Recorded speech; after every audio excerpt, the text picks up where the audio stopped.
que la semana que viene, si podemos, traemos el otro, porque ella nos envió uno al teléfono de una campaña bien grande. Nos parece que no llegó a usted, hermano Walter. No se lo envió a usted. Pero bueno, eso es parte de la gran obra que Dios está haciendo a través de ella y de esa misión en África. Y vamos a continuar siempre apoyándola y apoyémosla en oración. Ahora, hermanos, pues sin más demora, pasemos a la palabra de Dios. Le ruego que tenga la bondad de buscar en su Biblia, en la epístola a los Efesios, donde hemos venido trabajando y continuaremos en este pasaje. En el capítulo 6, del verso 10 al 18, hoy vamos a estar leyendo solamente del 10 al 14. Donde quedamos la semana pasada o antepasada en el verso 14. Cuando esté ahí, diga amén. ¿Estamos listos para leer? Leemos en el nombre del Padre, del Hijo y del Espíritu Santo y decimos en el verso 10 del 6 de Efesios, verso 10. Por lo demás, hermanos míos, fortaleceos en el Señor y en el poder de su fuerza.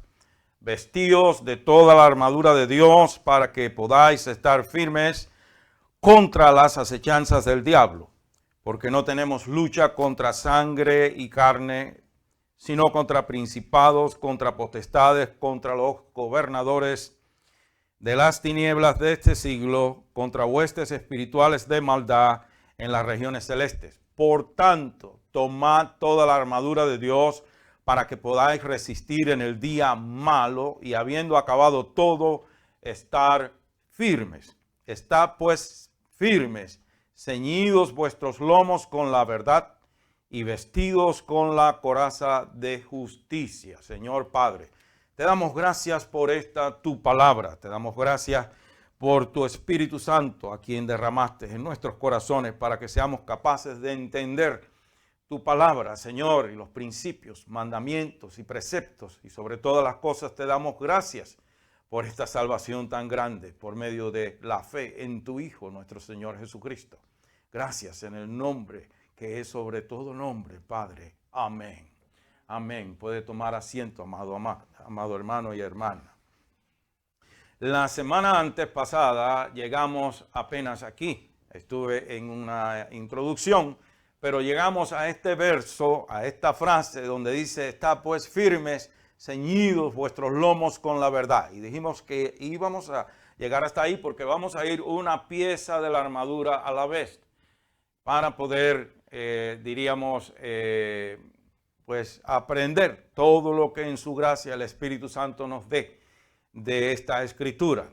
De manera que hemos llegado a la primera pieza de la armadura de Dios, que es el cinturón de la verdad. Y sabemos que por el registro histórico que en los tiempos de Pablo, en aquella época, porque sabemos que Pablo está tomando o tiene en mente al soldado romano cuando está hablando. Recuerde que hemos demostrado por las Escrituras que en el momento, en el instante que usted se convirtió al Señor Jesucristo, en el instante que usted lo confesó como Señor y Salvador personal, usted es reclutado como un soldado de Dios. Usted es considerado un soldado o una soldada de Cristo. Entonces Pablo, al estar escribiendo específicamente este pasaje y muchos otros en casi todas las epístolas de Pablo tratan el tema de la guerra espiritual. No hay una que no hable de guerra espiritual, porque en el momento que usted se convierta a Cristo, usted comienza en una guerra espiritual a muerte y sin tregua hasta el día que nosotros seamos llevados al cielo, ya sea vía de la muerte o por medio del arrebatamiento de la iglesia. Usted y yo, aunque no lo querramos aceptar, en virtud de la fe salvadora que es en Cristo Jesús, en virtud de que hemos pues confesado, hemos recibido, hemos abrazado al Señor Jesucristo y su doctrina, somos inmediatamente declarados enemigos del diablo y estamos envueltos en una guerra a muerte con él. Gracias a Dios que no peleamos en nuestra propia fuerza y que no estamos solos, que Dios pelea por nosotros. Si fuera nosotros, pues ya nos hubiese pulverizado hace rato, pero por cuanto Él mora en nosotros, el Señor Jesucristo, la Trinidad divina, el poder y la unción del Espíritu Santo está con nosotros, el diablo no nos puede tocar. Pero por eso es importante que nosotros nos vistamos de toda la armadura de Dios, que en esencia toda la armadura de Dios no es otra cosa que el Señor Jesucristo. Es la persona del Señor Jesucristo, es la doctrina del Señor Jesucristo. Entonces, al llegar a Pablo lo que tiene en mente es el soldado romano y está usando lo que se conoce también como pues la armadura del soldado romano, algo terrenal, algo con lo cual el ser humano estaba familiarizado en aquella época, y nosotros también, aunque no vivimos en aquella época, sabemos lo que era. Siempre el Espíritu Santo va a usar cosas terrenales con las cuales nosotros estamos familiarizadas para ilustrar verdades celestiales que de otra manera sería imposible entender.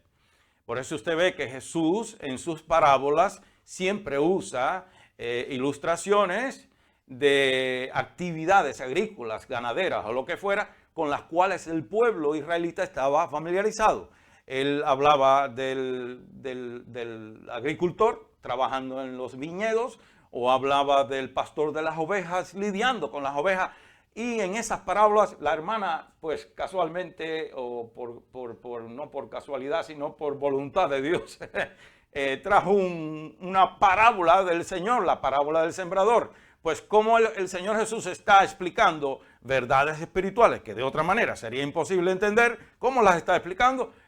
Por algo que ellos sí estaban familiarizados y conocían lo que era la agricultura, lo que era sembrar y esperar que germinara la semilla, y por qué en un tipo de terreno así germina más rápido y en otras no, o todo lo que vemos en esa parábola. Bueno, pues aquí Pablo está enfocado en explicar esta gran verdad usando, diríamos, la imagen del soldado romano, y sabemos que en aquel tiempo tanto el civil como el soldado usaba unas grandes túnicas, unas túnicas largas y anchas, que cuando ya fuera el civil o el soldado iba a entrar en actividad, era necesario ceñírselas con el cinturón, máxime el soldado, porque imagínese usted entrar en el campo de batalla con un batilongo, por así decirlo, ¿no? Con una bata de esa ancha, que le cuelga por todas partes. Eso, en primer lugar, era una impedimenta porque le priva al soldado de moverse con la rapidez y la destreza necesaria en el campo de batalla. En segundo lugar, es un gran peligro porque el adversario lo puede agarrar usted de ese trozo de trapo y lo ala y lo derriba y lo acaba de matar en el piso. Entonces, antes de entrar en esa batalla, el soldado usaba ese cinturón que ellos usaban para ceñirse toda aquella vestimenta y moverse con mayor facilidad y no darle o facilitar ventaja al enemigo de que lo fuera a agarrar por algún lado. ¿Me va entendiendo? Porque aquí hay una aplicación espiritual. Cuando nosotros tenemos vestiduras sueltas, y no necesariamente solamente pecado, ahí incluye el pecado que nos impide el poder servir correctamente al Señor, pero también los descuidos, las cosas que no estamos apercibidos como debíamos, se aprovecha el enemigo y nos puede poner una zancadilla. Entonces es menester estar cinchado de esa verdad. Pablo está usando esa tipología, por así decirlo, esa imagen, para que los cristianos entendieran y fueran capaces de ver no tanto la aplicación física o la necesidad física del cinturón y la vestimenta, sino la aplicación espiritual. Máxime, en aquel tiempo, el 90% más de las batallas, de los combates, era cuerpo a cuerpo. Pues usted tenía que ir bien preparado para eso o no salía vivo de esa batalla. Entonces, vemos que el cinturón era necesario para cinchar o ceñir y recoger toda cosa suelta, toda impedimenta, todo lo que privaba al soldado de desenvolverse como él debía en el campo de batalla. Ceñirse era eliminar, por así decir, todo impedimenta, todo obstáculo, todo aquello. Y esto trae a mente, por cierto, este versículo en 1 de Pedro 1:13, donde dice: y ceñí los lomos de vuestro entendimiento. Obviamente, ¿quién se va a poner un cinturón en el cerebro, en la mente? Está hablando metafóricamente, está hablando en frases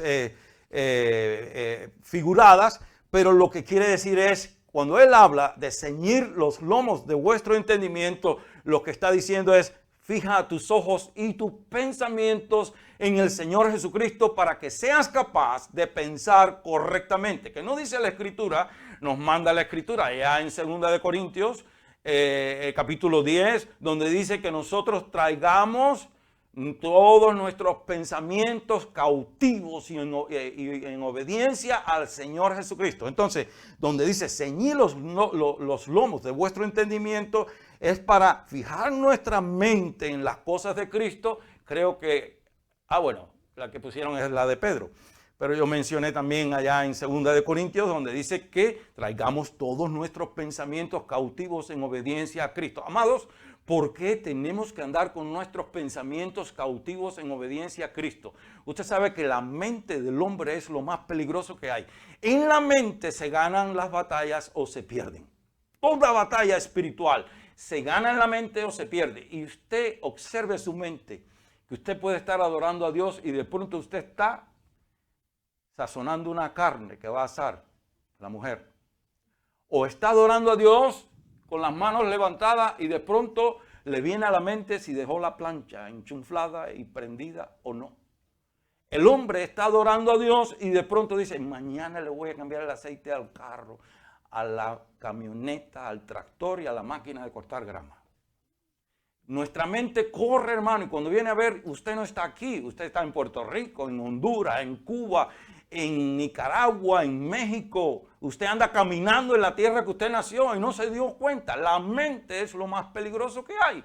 Por eso, entonces, fijemos nuestra mente en el Señor Jesucristo para que el diablo no nos pueda poner una zancadilla, para que seamos capaces de pensar correctamente, para que seamos capaces de mantenernos en los propósitos y en los planes y propósitos del Señor Jesucristo para nosotros, para que seamos capaces de caminar en la perfecta voluntad de Dios. Por eso es tan importante. Entonces, esto trae también a mente en Hebreos 12, del verso 1 al 2, también nos habla que la importancia de nosotros caminar sin cosas que nos estén, sin impedimentos, sin cosas que nos priven de servir a Dios como Él merece. Y Hebreos 12, del 1 al 2 dice, por tanto, nosotros también teniendo en derredor nuestro tan grande nube de testigos, obviamente para saber quién es esa gran nube de testigos, usted tendría que leer el capítulo 11 donde están todos los héroes de la fe. Pero no tenemos tiempo para ir allá. El caso es, teniendo en derredor nuestro tan grande nube de testigos, despojémonos de todo peso, escuche bien, y del pecado que nos asedia, y corramos con paciencia la carrera que tenemos por delante. Puesto los ojos, ¿dónde, amados? Puesto los ojos en Jesús, el autor y consumador de la fe, el cual por el gozo puesto delante de él, sufrió la cruz. ¿Qué gozo? ¿El gozo del Señor Jesucristo por Él mismo? No. El gozo del Señor Jesucristo, el gozo que se puso delante del Señor Jesucristo es su alma y mi alma. Su alma y mi alma salva. Ese es el gran gozo. El gozo de todas las almas que Él habría de salvar. Fue puesto delante de Él y gracias a su amor incomprensible, Él siguió adelante. Dice, menospreciando el oprobio, y dice que por el gozo puesto delante de él, sufrió la cruz, menospreciando el oprobio, y se sentó a la diestra del trono de Dios. Eso lo hizo Jesús por amor a usted. Por eso nosotros tenemos que poner nuestros ojos en el Señor Jesucristo. Así que el cinturón que ciñe todas las puntas sueltas de nuestra vestimenta espiritual es el cinturón o el contenido, es decir, todo el consejo de la palabra de Dios. Es la verdad. El cinturón que ciñe todas nuestras vestiduras espirituales es la doctrina, la santa doctrina de la palabra de Dios. El cinturón es la verdad, la palabra de Dios. Y también el cinturón en aquel tiempo, y escuche bien, cuán importante es el cinturón. Mire, este es la primera pieza de la armadura de Dios. Es sumamente fundamental. Esto es como, diríamos, la zapata de un edificio, ¿cierto o no? Hay que estar, si usted no quiere que se derrumbe el edificio, usted tiene que hacer una buena zapata, o la casa, o lo que sea. Y el cinturón de la verdad es sobre lo que descansa todo lo demás. Porque si no hay un buen fundamento de la verdad de Dios en nosotros, usted podrá edificar un rascacielos, pero se le va a venir abajo. Porque lo que nos sostiene es la verdad de Dios. Pues el cinturón también servía para ceñir la espada del soldado. No solamente la espada del soldado, sino que también los soldados romanos solían prensar o qué sé yo, poner sus condecoraciones en aquel cinturón de cuero que llevaban. De manera que cuando usted veía venir a un soldado romano a la distancia por las condecoraciones, se dice, que traía en su cinturón, usted sabía cuánto tiempo llevaba sirviendo en el ejército romano. Usted sabía en cuántas batallas ese soldado había participado, y no solamente cómo había participado o en cuántas batallas había participado, sino cómo se había desenvuelto en el campo de batalla.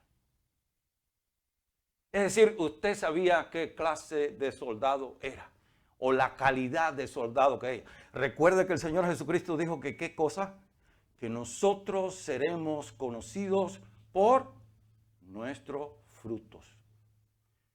Y lo único que va a hacer llevar buen fruto en nosotros es el conocimiento transformador de la palabra de Dios. Eso es lo que usa el Espíritu Santo para transformarnos a nosotros, hermanos. El Espíritu Santo toma su palabra, la planta en nuestra conciencia, y por el poder transformador del Espíritu Santo obrando en nosotros y el poder de su palabra, porque Él es el autor intelectual de la palabra de Dios, puesta en nosotros, es que el hombre y la mujer va siendo transformado y transformada. Hermanos, nosotros actuamos de acuerdo al conocimiento implantado en nosotros. Lo he dicho tantas veces. Usted actuaría muy diferente si alguien le dice que hay una serpiente cascabel debajo de la silla donde usted está sentado. Estoy seguro que usted no se quedaría ahí tranquilito. Nosotros actuamos, somos regidos por lo que maneja nuestra conciencia. Y si la palabra de Dios tiene preeminencia en nuestra conciencia, nosotros vamos a responder a los mandamientos y preceptos de la palabra de Dios de acuerdo a la voluntad de Dios. Si solamente tenemos un conocimiento intelectual de la palabra de Dios y no le hemos dado oportunidad o no le hemos dado la libertad de gobernar ampliamente nosotros, pues podemos ser como esos teólogos que tenemos en las universidades enseñando Biblia, pero no creen la Biblia. Usted puede tener un doctorado en teología y no creer en Dios. ¿Sabía usted eso? Entonces no importa cuánta Biblia sepa, lo que importa es que el % de Biblia que usted sepa gobierne en usted. Eso es lo importante. Entonces, hermano, vemos que este concepto de andar ceñidos los lomos del entendimiento, andar ceñidos de la verdad, está a lo largo de toda la palabra de Dios. Y lo vemos también allá en Éxodo 12:11, cuando el Señor estaba a punto de sacar a su pueblo. Escuche bien, el pueblo de Dios, a mí me tiene ya nervioso el reloj, porque me tomé mucho tiempo en otra cosa y el reloj va caminando, y yo quisiera terminar con el cinturón de la verdad hoy y no volver la semana que viene con otro poco sino entrar ya en la coraza de justicia. Pero el caso es, ¿usted cree por qué el Señor saca al pueblo de Israel y inmediatamente le da leyes y le da preceptos y le da y lo establece en el conocimiento de la verdad, en el conocimiento del Dios único y verdadero? ¿Por qué? Porque el pueblo de Israel por 400 años había tenido una mentalidad de esclavo. Y el esclavo obviamente se siente como es el último eslabón allá abajo. Todo el mundo lo pisotea, lo escupe, lo estruje, lo maltrata, lo desprecia. El esclavo pues tiene un concepto tan bajo de sí mismo que se siente nada. Y una de las maneras en que el diablo toma ventaja de usted y de mí es cuando nosotros no sabemos quiénes somos en Cristo Jesús. Pero en el momento que un hombre y una mujer sabe quién es en Cristo Jesús, el diablo no puede tomar ventaja de él o de ella. Es un asunto de identidad, pero no de la identidad esa pervertida que tienen ahora, sino de una identidad espiritual en Cristo Jesús. Y cuando Dios estaba a punto de sacar a su pueblo de Egipto, ya Él comienza a instruirlo. Ya Él quiere que su pueblo no piense más como esclavo, ni que tampoco influido por la idolatría de Egipto. Él quiere un pueblo con sus ojos enfocados en Él. Y Él le dice, Él le da instrucciones referentes a la cena de la Pascua, porque la cena de la Pascua celebra el momento en que Dios los rescata a ellos de la esclavitud. Egipto tipifica al mundo, Faraón tipifica al diablo en la Biblia. Y ahora, igualmente a nosotros fuimos rescatados de la esclavitud de Satanás, del mundo. Entonces Dios le dice a su pueblo, referente a esa Pascua, que el Cordero Pascual es tipo de Cristo. No tenemos tiempo de entrar en todos los detalles del Cordero Pascual, pero bueno, les doy 2 o 3 para que vean que es tipo de Cristo. Tenía que estar en la plenitud de su vida el Cordero, tenía que tener al menos 1 año. Había que separarlo de la manada, es decir, separarlo. Jesús siempre ha sido santo, santificado. El Cordero no podía tener ni un solo defecto. Y en la hora de la preparación no podían quebrar ni uno de sus huesos, etcétera, etcétera. Su sangre, la sangre del Cordero Pascual fue la que fue puesta en los dinteles de la puerta para que el destructor, el ángel de la muerte no entrara y matara al primogénito de la familia. La sangre de Jesús nos cubre a nosotros. Entonces, hermano, Él le dice, y lo comeréis así, escuche bien, ceñidos vuestros lomos, vuestro calzado en vuestros pies, y vuestro bordón, es decir, la vara o el bastón en vuestra mano, y lo comeréis apresuradamente. Es la Pascua de Jehová.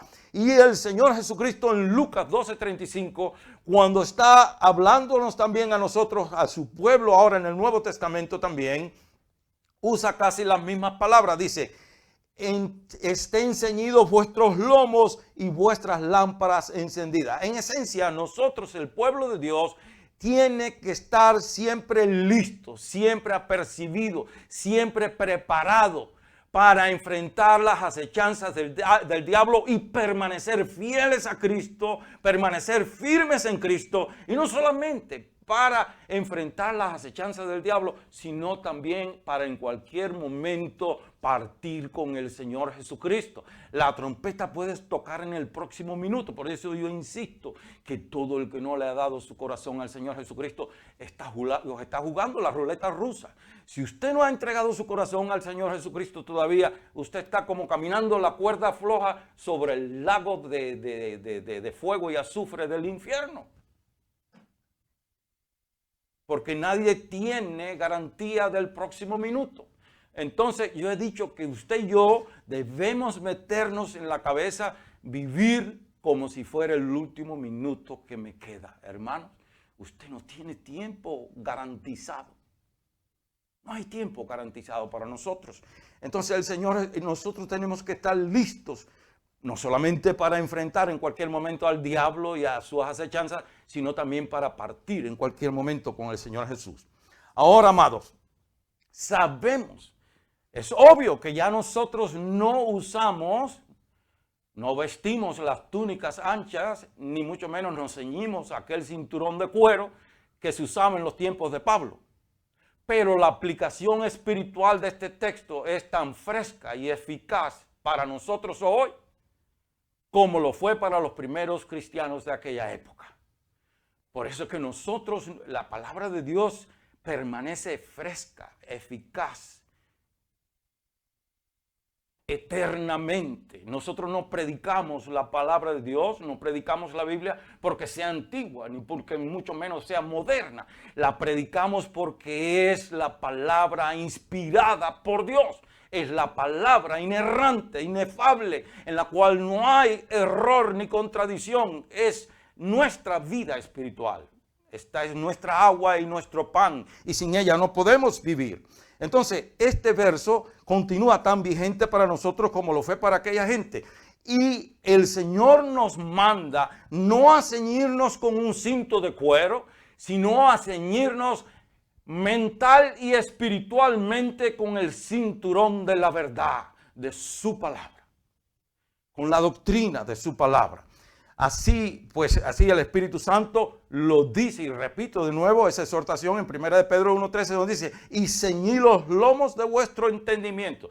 Los lomos en la Biblia, que es lo que le llamamos hoy la espalda, ¿no? Siempre es una referencia a vigor, a fuerza. Y en este caso incluye el vigor y la fuerza espiritual y mental, una mente gobernada por el Espíritu Santo de Dios. No estamos hablando en el poder de la mente de la nueva era, que enseña que con el poder de la mente, inclusive si tiene una piedra en el riñón y usted va a orinar y se pone la mano y piensa positivamente que esa piedra va a salir, un día va a salir. Eso entró en la iglesia, eso es confesión positiva, eso es super fe. Pero nosotros no vamos ni con la super fe, ni con la confesión positiva, ni con el evangelio de la prosperidad, ni con ninguna doctrina del hombre. Por eso hay que estar ceñidos con el cinturón de la verdad, para que no nos engañen con cuentos. Entonces vemos, hermanos, que Dios quiere que nos ciñamos con ese cinturón. Y ese cinturón de la verdad se refiere a la verdad absoluta, inspirada, a la verdad preservada, inspirada y preservada por el Espíritu Santo hasta el día de hoy, para usted y para mí.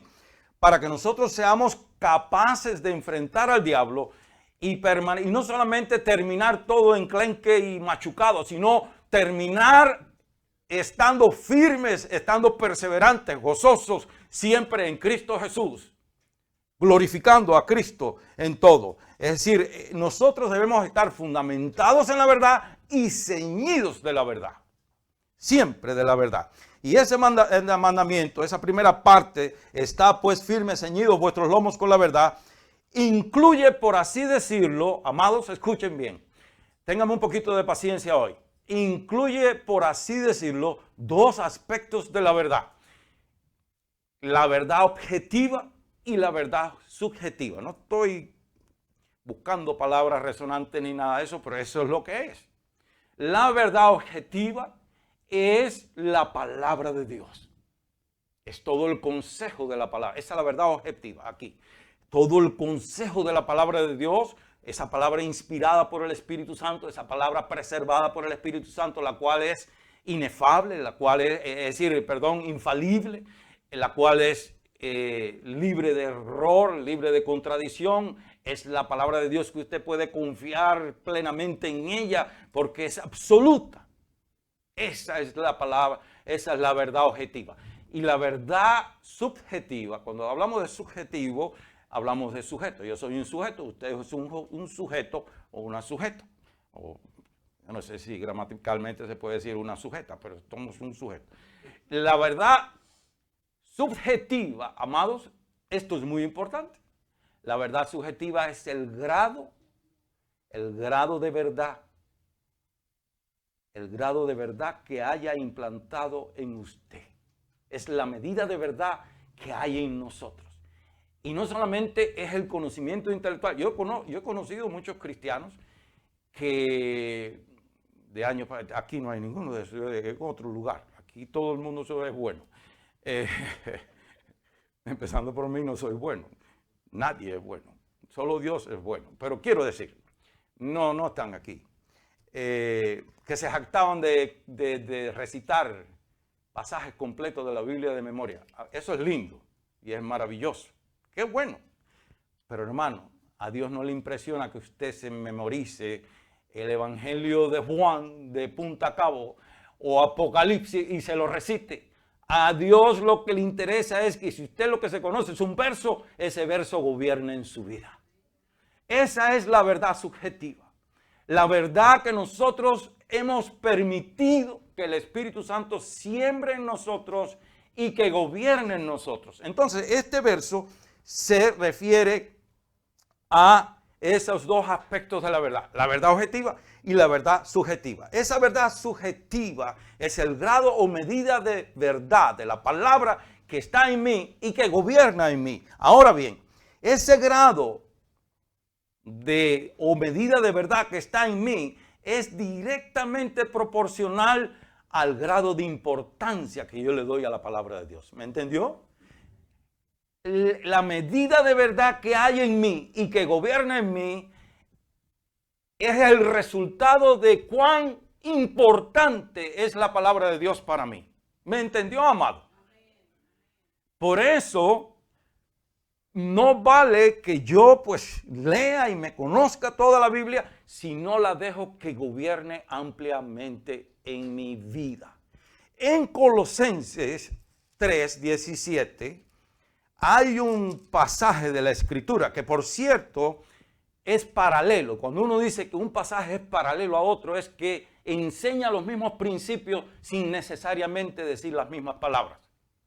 Y este pasaje de Colosenses 3, 14 al 17, dice o enseña lo mismo que Efesios 5, 18 al 20.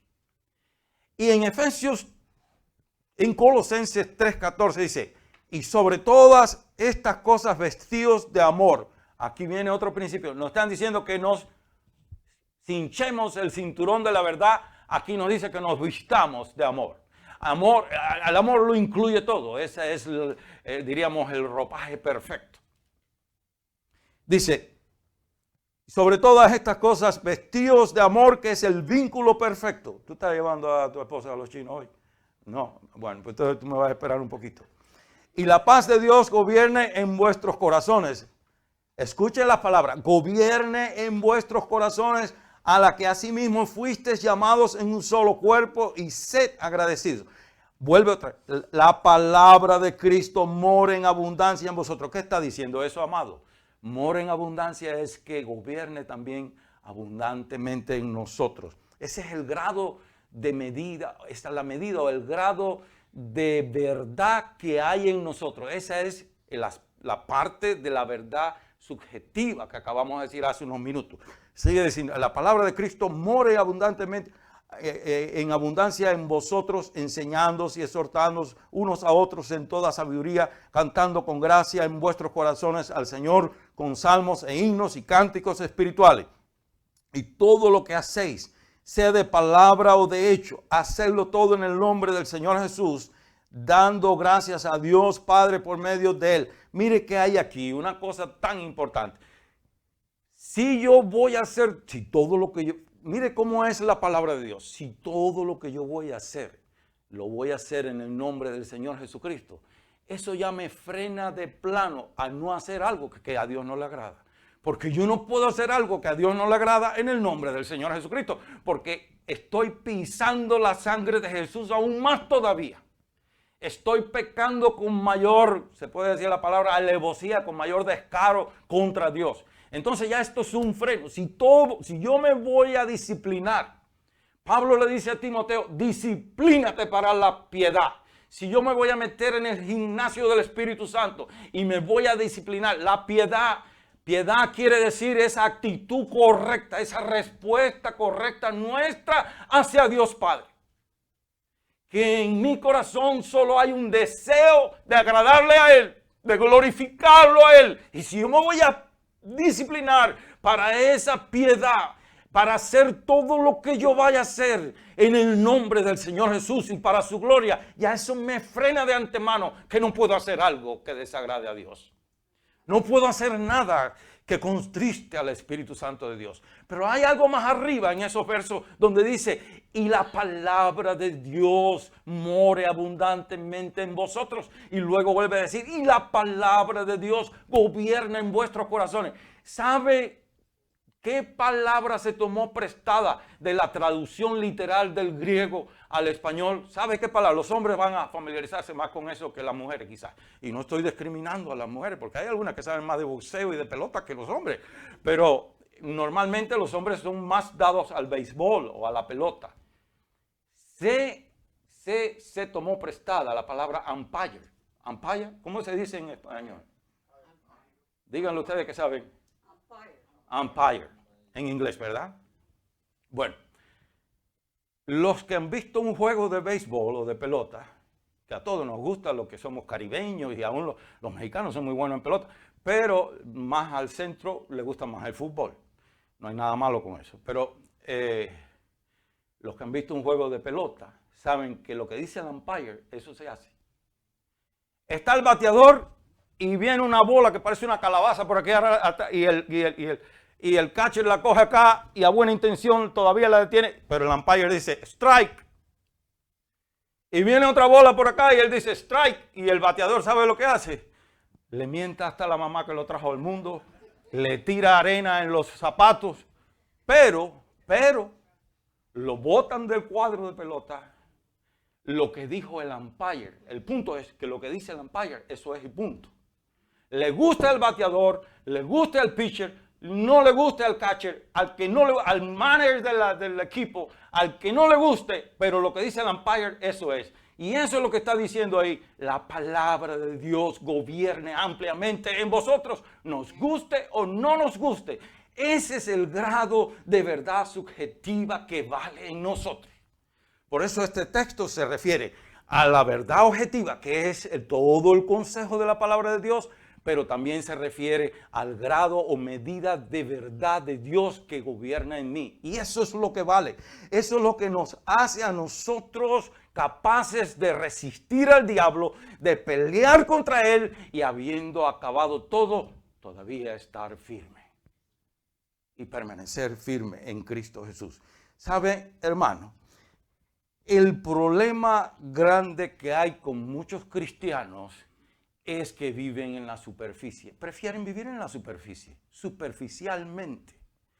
Y les gusta asociarse con cristianos igualmente superficiales e ignorantes de la palabra como ellos, porque así no se sienten mal. El lobo se asocia con lobo, el perro con perro y la hiena con hiena. Yo nunca he visto un lobo corriendo con los tigres y los leones. Entonces, para sentirse bien, pues se van a asociar con alguien igualmente que ellos. Y nosotros no podemos permitir eso. Porque si nosotros nos descuidamos, venimos a hacer una baja más en la guerra espiritual contra el diablo. La pregunta es incómoda pero necesaria. Usted tiene que preguntarse, Señor, ¿qué grado o medida de verdad hay en mí o gobierna en mí?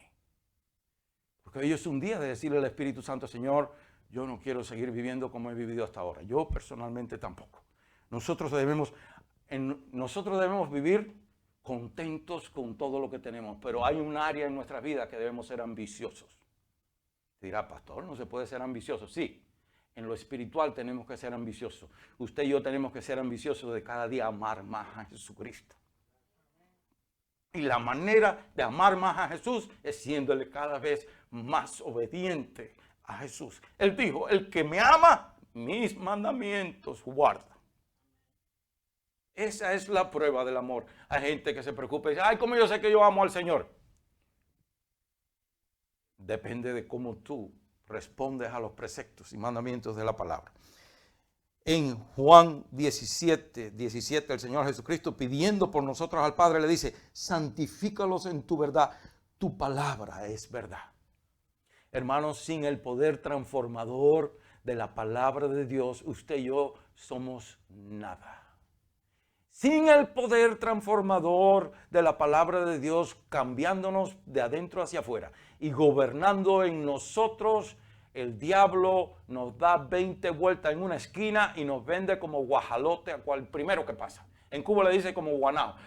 Quizás en la cultura de otro país no tiene la misma connotación, pero en Cuba guanajo quiere decir bobo, tonto, estúpido, que cualquiera te hace un cuento y se lo crees. Sin el poder transformador de la palabra de nosotros, cualquiera nos hace un cuento y se nos salen las babas y vamos de cabeza al infierno un día también. Por eso tenemos que estar ceñidos de esa cinturón todopoderoso de la palabra de Dios. Pablo aquí, bajo inspiración divina, nos advierte a nosotros del peligro, de ese peligro del error, de caer en las trampas del diablo, en las maquinaciones del diablo. Y en Efesios 4, yo voy a ir acortando para dejar terminar, ya voy a terminar. En Efesios 4:14, él dice esto, escuche bien, para que ya no seamos niños fluctuantes. Hermanos, no hay cosa más horrorosa. Lo más lindo que hay es los niños cuando son niños, ¿verdad? Porque no hay cosa más fea que un niño que esté pretendiendo ser ya grande y ande con payasadas. Pero si hay algo feo, es un hombre de 25, 30, 40, 50 años todavía actuando como un niño. ¿Sí o no? Máxime en la palabra. Y hay algo muy triste para un padre que tenga un muchacho de 20 o 30 años con la mente de, porque los hay y no por gusto, sino que tienen ¿cómo se dice? Sus retos, en inglés llaman challenges. Ya con los eufemismos no se puede decir que tiene un retraso, no, he has challenges, dice. Entonces, un muchacho de 30 años todavía comportándose como uno de 11 o 12, es un dolor muy grande para ese padre. Es un dolor aún más grande para el Padre Celestial, que nos vea a nosotros, que tenemos tanto en nuestras manos, que se nos ha dado tanto por medio de Cristo. Esta carta misma es una mina de riquezas espirituales, que Dios nos ha dado todas estas garantías y bendiciones y cosas, y nos empieza a decir cómo tiene que portarse todo hombre y toda mujer que ha recibido tanto en Cristo. Dios nos sentó en lugares celestiales juntamente con Él para que nosotros caminemos como hombres y mujeres que donde quiera que nos paremos el diablo tiemble cuando nosotros lleguemos. No por nosotros, sino porque el Espíritu Santo mora a gusto en nosotros. No contristado, no dolido, porque no andamos ceñidos de la verdad. En una de sus cartas Juan escribe, yo creo que es la segunda carta de Juan, donde dice que él, y no es él, sino el Espíritu Santo por medio de Juan diciéndole a la iglesia, cuánto se goza de saber que sus hijos andan en la verdad. El Padre se goza cuando usted y yo caminamos en esa verdad, porque cuando usted y yo determinamos caminar ceñidos del cinturón de la verdad de la palabra de Dios, honramos y glorificamos al Padre. Somos capaces de llevar frutos que glorifiquen su nombre. Entonces, esta es una de las muchísimas, no terminé el verso, yo tengo que andar ya ligero, para que ya no seamos niños fluctuantes, llevados por doquiera de todo viento de doctrina, por estratagemas de hombres que para engañar emplean con astucia las artimañas del error. Y esta es una de las razones y de las muchísimas razones por las que Dios nos dio su palabra, para que nosotros no caminemos ya como niños tambaleando y llevados por el viento por donde quiera, sino como hombres y mujeres firmes en el conocimiento de la verdad, para que seamos capaces de resistir en el día malo y habiendo acabado todo, estar firmes. Ahora, voy a dar un brinco grande para ir cerrando. ¿Cómo nos ceñimos el cinturón de la verdad? Porque eso es importante. ¿Cómo nos lo ceñimos? Bueno, pues conociendo la verdad. Y para conocer la verdad tenemos que exponernos a ella. Tenemos que leer la Biblia, tenemos que meditar en ella, tenemos que estudiarla. Pero yo se la voy a poner fácil porque muchos de ustedes, yo sé que no la van a estudiar por ustedes mismos, pero por lo menos sí la pueden leer y meditar en ella. Tenemos que ser, hermanos, prestar atención de lo que se enseña, si es que lo que se enseña es Biblia. Si vamos a enseñar sandeces, pues no preste atención. Salgo huyendo el día que Dios me ampare de eso. Primero que me muera ya, ahora mismo, me lleve para el cielo. Pero si un día yo vengo aquí con sandeces, que no, y ya tampoco pretendo que soy maestro de la palabra ni nada, pero por lo menos trato de compartir la palabra. Pero si yo vengo aquí un día con ideas raras de hombre, empaque su cosa y salga corriendo. O llámeme a un lado y amonésteme primero a ver si me arrepiento. Pero no se quede, porque usted tiene que salvarse por usted mismo y su familia también. Es decir, hermano, la verdad, tenemos que prestar atención a lo que se enseña como aquellos judíos piadosos de Berea, que estaban pendientes. Ellos recibieron la palabra de Pablo, pero salieron corriendo a las Escrituras a ver si lo que decía Pablo es verdad. Usted es responsable de chequear. Hay una hermana aquí que me ha confesado que ella me verifica todo lo que yo digo por la palabra, a ver si es verdad o no. Y qué bueno, yo me gozo de eso. Ella me dijo el otro día, pastor, aunque usted no lo crea, yo a veces salgo y digo, no, esto no me parece. Y me pongo a buscarlo y digo, pues sí, es cierto, lo encontré. Ahí está, es la hermana Teresita, que es un filtro. Y entonces nosotros pues Tenemos que ser como aquellos. Porque Pablo, inspirado por el Espíritu Santo, nos advierte que hay gran peligro. Mira, hermano, cuando usted comienza a leer la Biblia y a meditar en ella y a prestar atención a lo que se enseña de la palabra, usted inmediatamente va a descubrir que toda la Escritura es inspirada por Dios y útil para enseñar, para corregir, para redarguir, para instruir en justicia, a fin de que usted, hombre o mujer, sea perfecto, es decir, sea maduro y enteramente preparado para toda buena obra. Chequelo, lo que pongan ahí, 2 de Timoteo 3, 16 al 17, eso es, toda la Escritura es inspirada por Dios. Y los que no les importe la palabra de Dios, un día, quizás demasiado tarde, van qué sé yo, a arrepentirse, pero será demasiado tarde y se darán cuenta que teniendo la manera de salvarse, de vivir para Dios, no lo hicieron. Si tenemos la palabra en nuestras manos, en 1 Timoteo 4:1, el Señor dice, pero el Espíritu dice claramente que en los postreros tiempos algunos apostatarán de la fe, escuchando a espíritus engañadores y a doctrinas de demonios. De manera que la Biblia, la palabra de Dios, es verdad y usted necesita afirmarse en esa verdad. Mira, hermano, ya voy a terminar. La Biblia enseña todo lo que usted necesita saber de la vida, de la muerte, del cielo, del infierno, de Dios, del diablo, y de la vida, de la salvación, del pecado, de todo. La Biblia lo tiene todo, amado. Y esa frase, pues, está firme, ceñidos vuestros lomos con la verdad. Además de una referencia a la verdad de la palabra de Dios, es una referencia a nuestra actitud hacia la palabra de Dios. Vamos a estar en pie. Yo creo que con lo que hemos compartido por ahí, no les estoy quitando mucho con todo lo que se me está quedando aquí. Pero sí les voy a leer a Romanos 12, del 1 al 2. Así que, hermanos, os ruego por las misericordias de Dios que presentéis vuestros cuerpos en sacrificio vivo, santo, agradable a Dios, que es vuestro culto racional. No os conforméis a este siglo, sino transformaos, dice, ¿por qué cosa? Por medio de la renovación de vuestro entendimiento. ¿Qué es lo único que puede renovar su entendimiento y mi entendimiento? La palabra de Dios. No tenga miedo, dígalo. La palabra de Dios. Para que comprobéis, escuche bien, mire cuán importante es, hermanos, que la palabra de Dios gobierne nuestros pensamientos y los deseos de nuestro corazón. Dice, para que comprobéis cuál sea la buena voluntad de Dios, que no solamente es buena, sino que es agradable y perfecta. Mucha gente no se interesa por esto porque el diablo le ha sembrado la mentira, que Dios es arbitrario, que Dios es un tirano y que el único que lo deja a la gente disfrutar de verdad de la vida es el diablo, porque Dios no nos prohíbe tantas cosas, dicen. Pero la voluntad de Dios, según la Escritura y según lo que nosotros mismos vamos viviendo, sabemos que es buena, que es agradable, que es perfecta.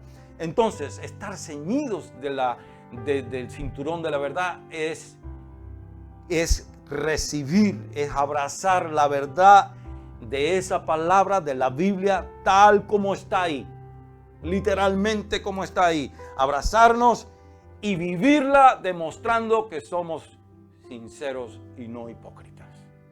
Entonces, amados, voy a hacerle una sola pregunta. ¿Gobierna la palabra de Dios en usted como un umpire en el campo de pelota? Que sea la palabra la que tiene la última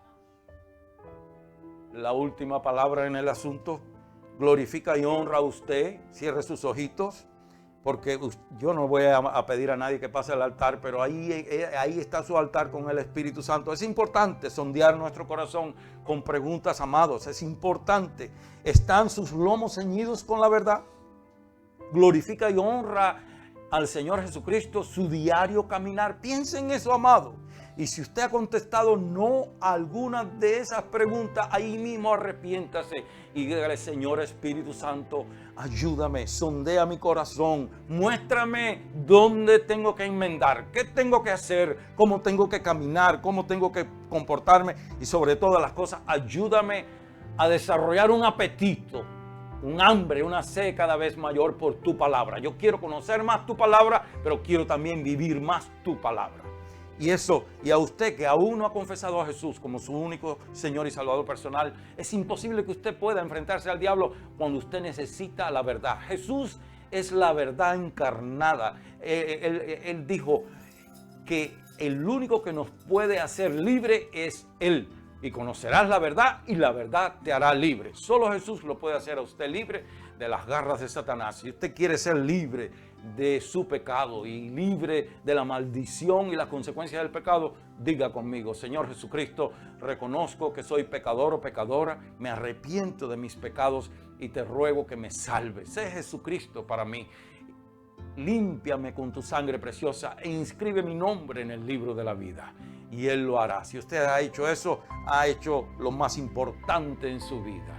Que Dios le bendiga y que usted pueda crecer sirviendo al Señor Jesucristo. Y nosotros aquí, amados, váyase con esto en su corazón y en su mente.